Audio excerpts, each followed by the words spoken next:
because it's not, I don't know you, but for me it's not about the money. For me it's about being in alignment, serving, helping, impacting, and making money. All those.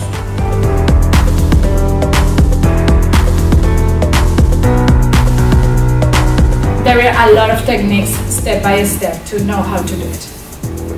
So how to really organize your message so people at the end feel, oh, I want to buy. I really want to work with her. I have done it and I do it, and it's step by step following process.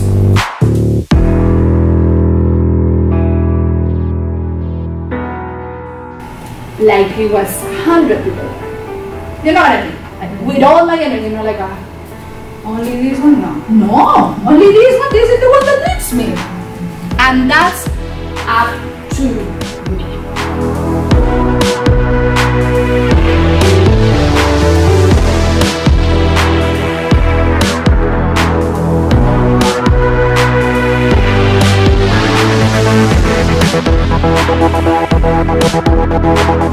But then I'm thinking, is this really what she is asking me?